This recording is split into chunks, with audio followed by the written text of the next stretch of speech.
getting warm. Getting warm. Must be getting warm because I'm so hot. Yeah. But here's the other one. Put what into it. Right. A bit more. And then I can take some of this weight out a little bit more here. This ends going to be the handle. This is the barrel.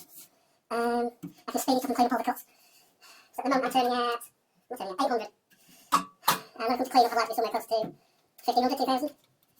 So.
And bit to do. So you can't see this bit, guys, but it's not that interesting.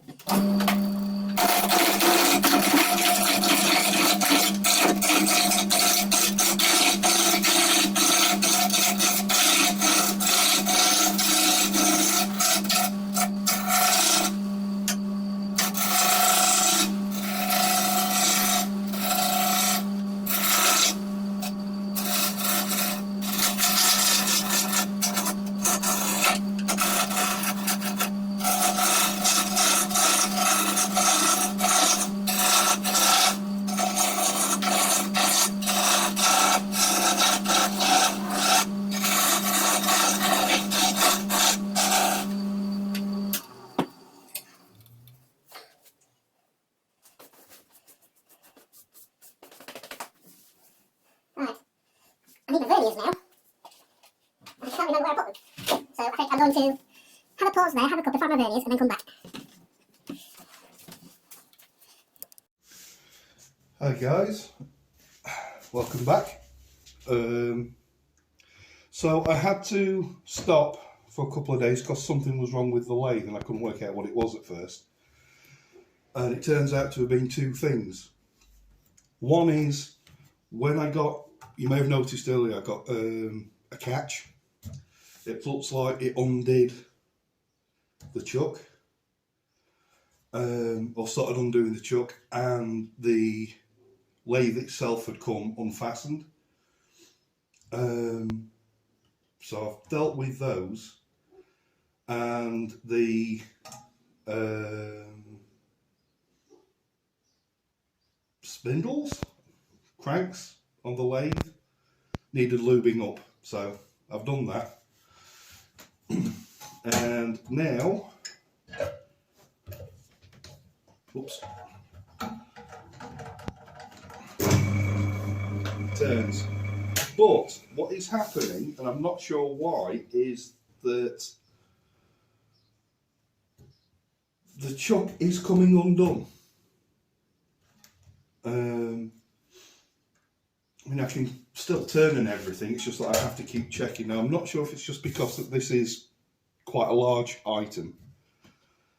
Maybe it is an old lathe and maybe it doesn't have quite the power. But hopefully I've dealt with what I can deal with for now anyway. So notice what I have done is I've refined the shape from what you saw last time, and I've sanded it to 320. Yes, 320. My next job is going to be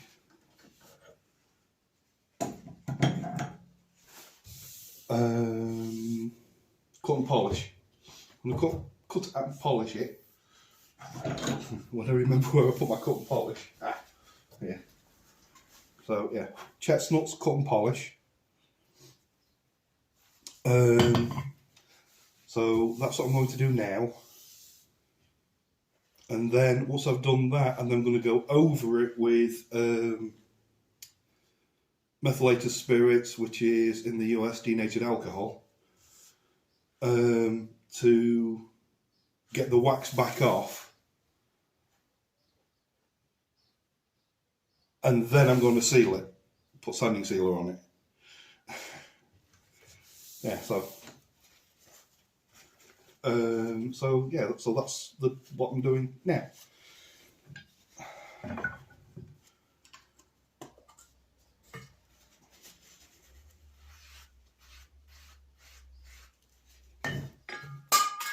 Oh, there goes the cotton polish lid.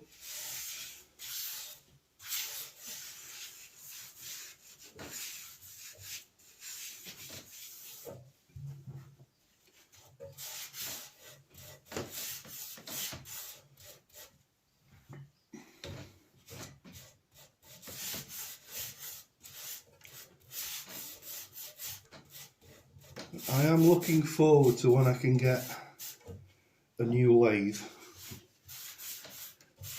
Because old stuff is nice, but I would like a new one that's got a bit more power. The one I'm looking at's got 1 horsepower. This I think has got half.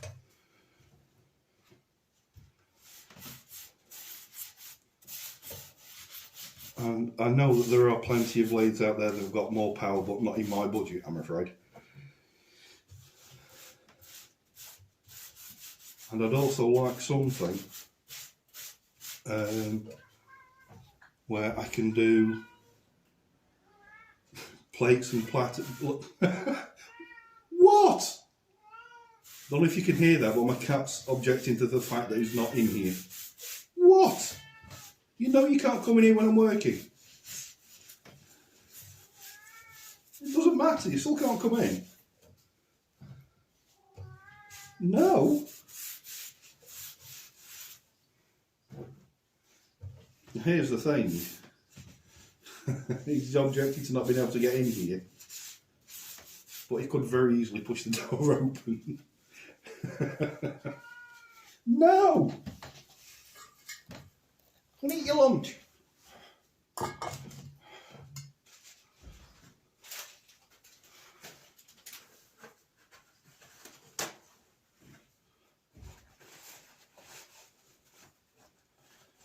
So, come on, you.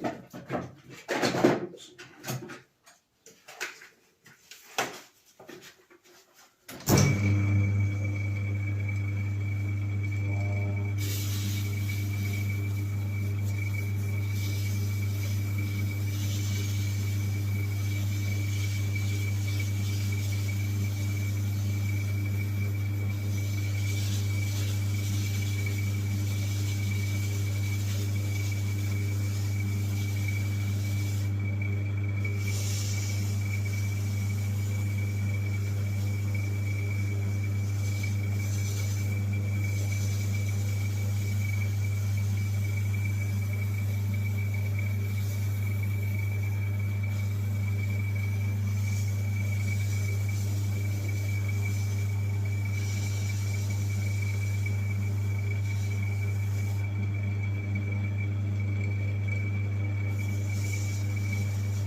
Ew.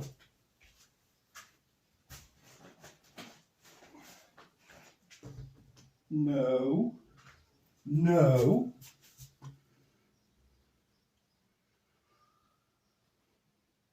It's raining. Surely you don't want to go outside. Oh, for heaven's sake. Come on. Come on.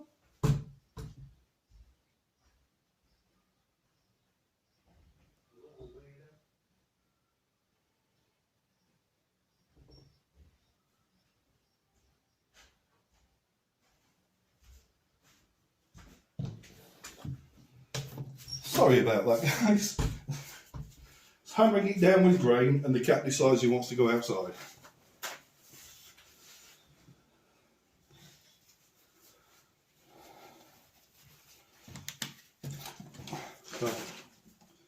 So methylated spirit, denatured alcohol in the States.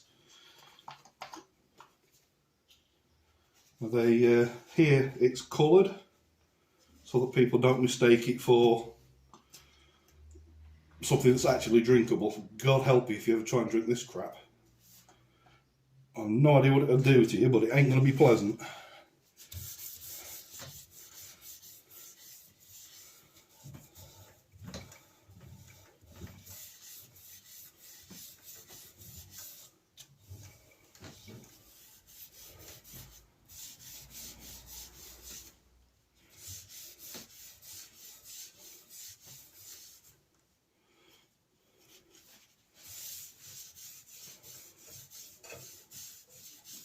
Yeah, lathe. Having something more powerful that will do larger diameter things. I'm looking forward to having something that will do that.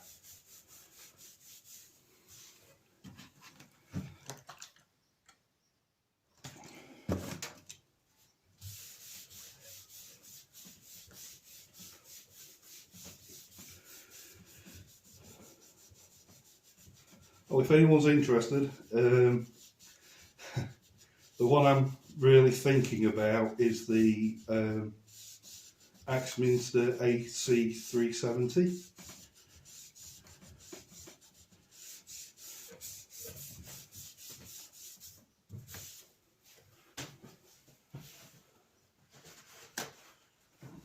Because it'll fit here quite easily. Gives me the swing length that I would like.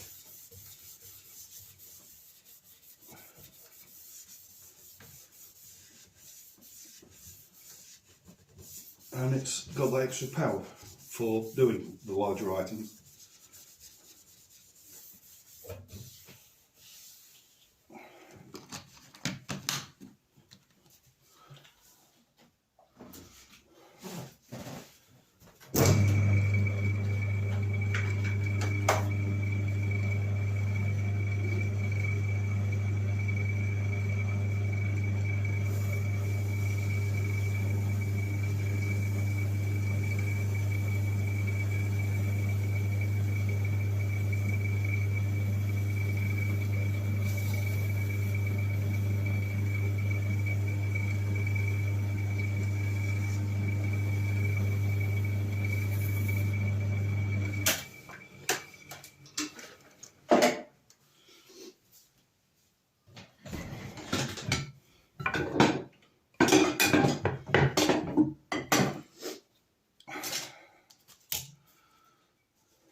Turn the sound down for a second, fellas.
sanding sealer next.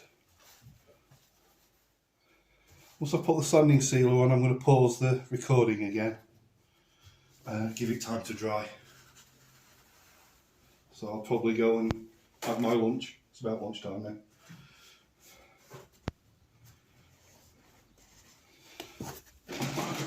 Now, the only sanding sealer I currently have is the Liberon Spirit sanding sealer. And I'm hoping it does work with the ebonising lacquer. The Chestnuts ebonising lacquer. I'm really hoping it will work with that. And then I have the Joe Sonia paints to go over the top of the ebonising lacquer. If the lacquer goes over this, not a problem. With the paints will go on the ebonising lacquer, not a problem. Question is, will the lacquer go over this?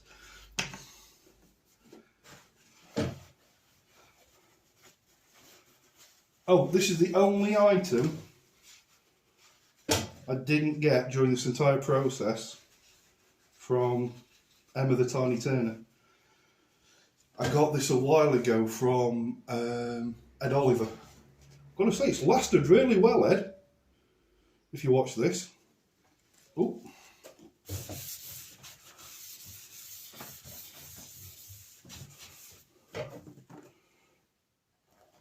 Dribbles.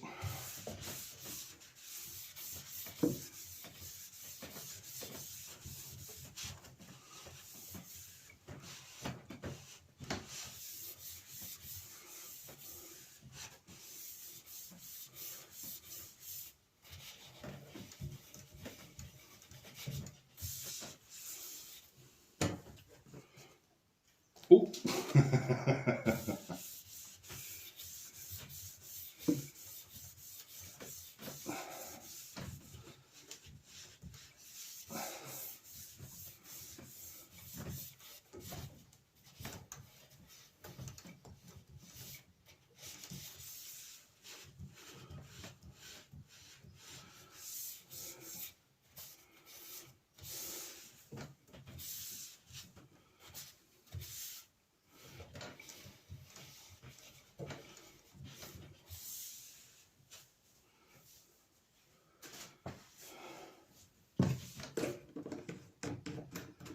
And that's it, guys. The sealer is on.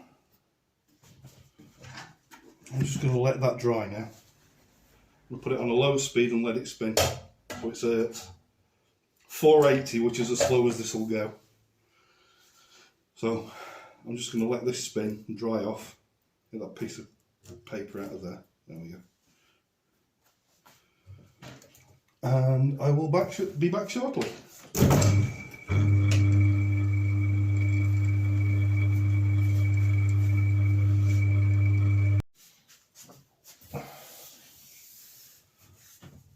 I've given the sanding sealer time to dry, and now what I'm going to do is knock it back a little bit, and I'm going to use, if I can find it,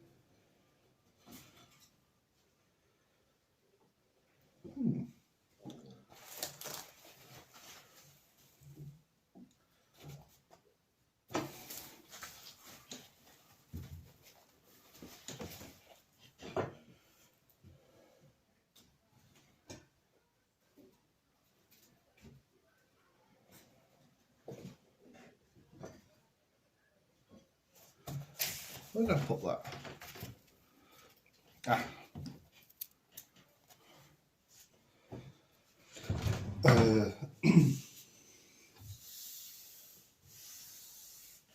I'm gonna use, I'll find it. Ah, here we go. This is 1000 grit. So all I'm going to do is just run over, a light run over, just to take anything that's a bit sticky uppy.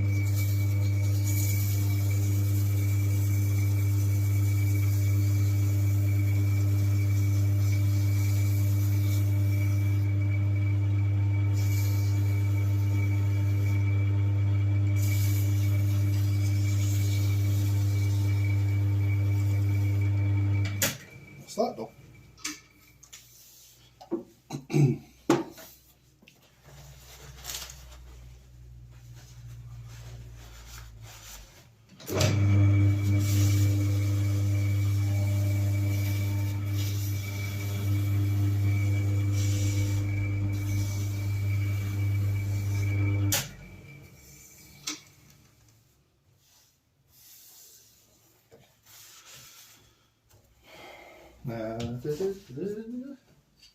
Now then.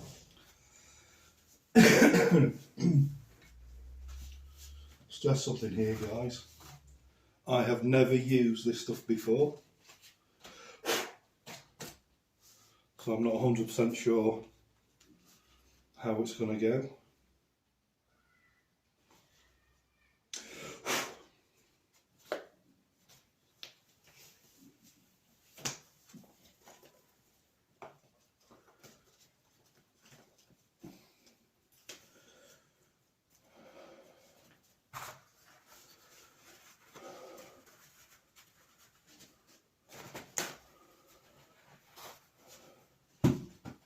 Oh, okay.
Now,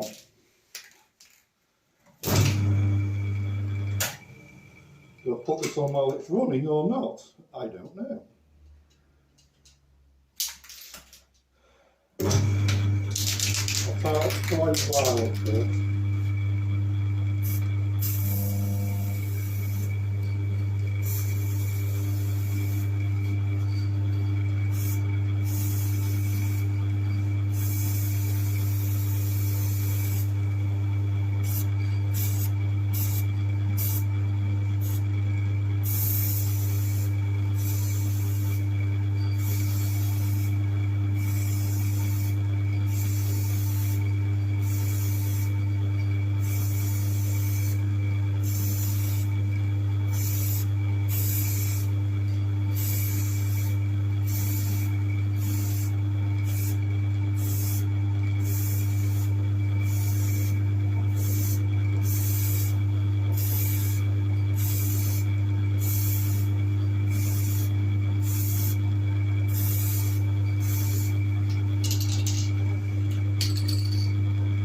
I don't have a heat gun,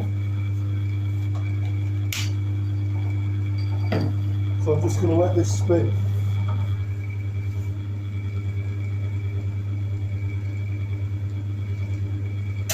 Let's see how it's looking.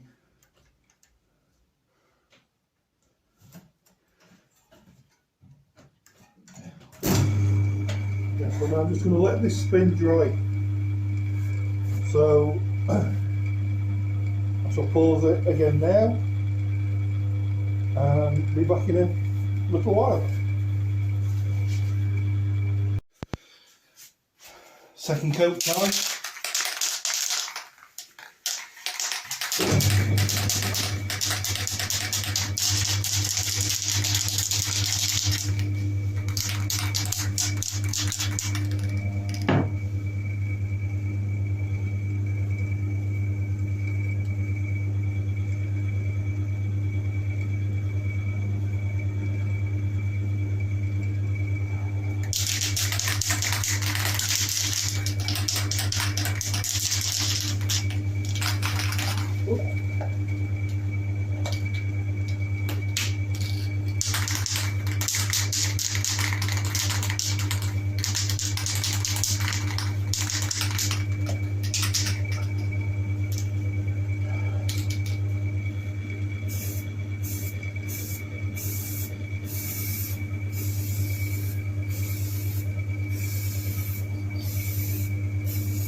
Okay, so that's going to be the last coat of the ebonising liquid, the ebonising spray I put on.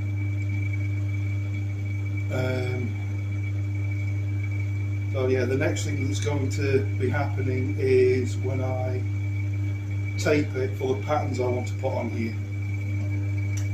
So that's it for today. I'm just going to let this one and let the fluid dry.